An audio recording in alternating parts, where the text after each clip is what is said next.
यस्मिन् जगत्सर्वमिदं विभाति यश्चाप्यनन्यः सकलप्रपञ्चात् तिलेषु तैलोपममास्थितं त्वां श्रीचन्द्रमौलीश्वरमाश्रयामः।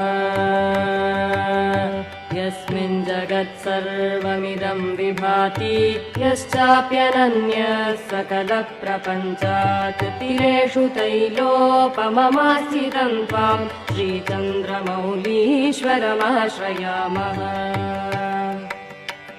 अडोरणीयान् महतो महीयान् आत्मा गुहायान् निहितोऽस्य जन्तोस्त्वां सर्वभूत स्थितमात्मरूपम् श्रीचन्द्रमौलीश्वरमाश्रयामः। अणोरणीयान् महतो महीयान् आत्मा गुहायान् निहितोऽस्य